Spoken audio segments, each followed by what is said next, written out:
मृत अमूल्य शुद्धिक्रिया निमंते साहाय्यर हाथ बढ़ाला आपण एका नुहंती ट्रस्ट।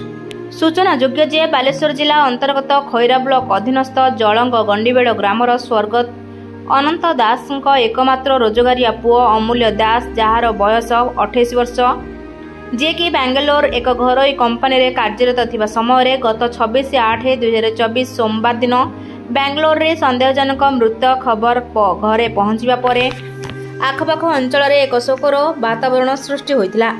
परे पुअर परिवार लोक बेंगलोर रे पहुंची मृत अमूल्य मर शरीर को गाँव को आनिबा पई चेष्टा करथिला बेले पाखरे सेती टंकार अभाव जोगु शव को घर को न आनी पारी बेंगलोर रे अमूल्य अंतिम संस्कार कर जाइतिला।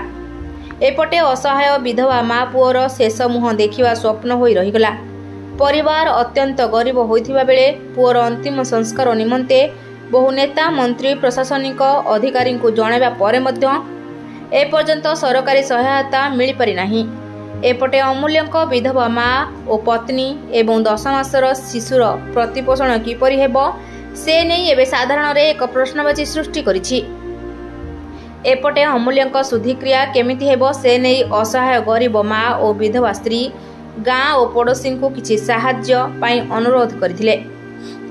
एही परिप्रेक्षी रे उक्त ग्रामर वरिष्ठ समाजसेवी प्रफुल्ल दास तुरंत संपूर्ण तथ्य सह बालेश्वर जिलार अग्रणी स्वेच्छासेवी संगठन आपण एका नुहंती ट्रस्ट को जणाइबा परे संगठनर सभापति श्री अजय कुमार मोहंती, संपादक श्रीजुक्त सुशांत कुमार बेहेरा, कोषाध्यक्ष श्री दिव्य सिंह मोहंती, उपदेष्टा श्रीजुक्त शिवानंद पाढ़ी तत्वावधान में सदस्य परमेश्वर साहू, धनंजय पंडा, बलराम साहू, रश्मिरंजन मिर्धा, निहार रंजन सियल, मायानिधि दास समेत उक्त ग्रामर किछि समाजसेवी बुद्धिजीवी उपस्थित रही अमूल्य शुद्धिक्रिया निमंते किछि आर्थिक सहायता सह राशन सामग्री पनीपरिबा आदि अनेक दशाह क्रिया सरंजाम देई अमर आत्मार सद्गति कामना करने सह आगामी दिन में किपरि समस्त प्रकार सरकारी सहायता सुविधा पाई परिबे से विषय सरकारी स्तर में सहयोग करिवे बोली कथा देथिले।